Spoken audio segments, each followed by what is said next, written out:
Hey, it's Bentlee. Almost halfway through the course. Today we're going to go over the Module 4 discussion, which is lysogenic conversion. So as always, I'm going to read the definition so we all have that baseline understanding before we dive a little bit deeper. So as it reads, it is the change in phenotype due to the insertion of a lysogenic bacteriophage into a bacterial chromosome. So what does that mean? So it's taking a prophage, which is the inactive form of a virus, into then a pathogenic state where then it can be harmful to the host. So this happens during the lysogenic cycle. That's when the virus is then inserted into a bacterial chromosome and it becomes a physical part of the DNA. It incorporates itself to where they are one. And then it's replicated and passed on to every single daughter cell that is replicated after that. This can also be referred to as the lysogenic replication or lysogeny. So why does this virus that then incorporates itself into the host cell not being in an active form? So this is caused by temperate phages, which means that the host cell is not eliminated immediately.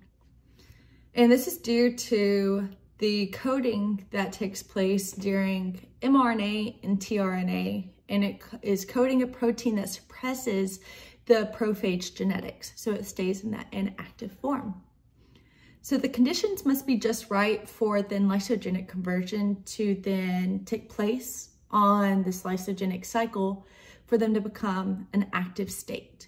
So the host cell or the host conditions deteriorate. So a lack of nutrients, highly stressed situations, higher temperatures such as a fever, and different things such as that, to where then that prophage becomes activated.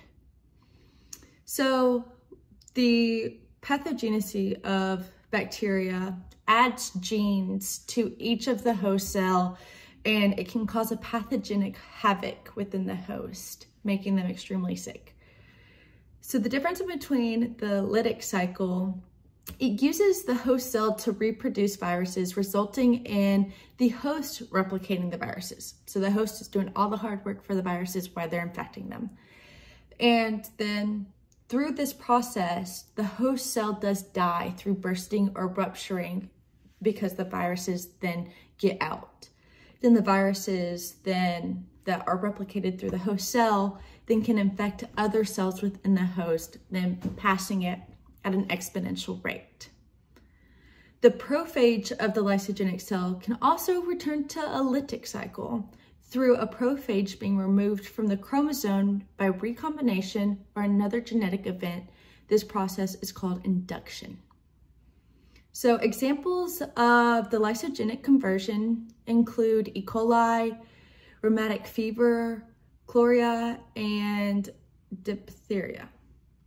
So that's all that I have on the lysogenic conversion, but I can't wait to hear what you guys have to say, and until next time.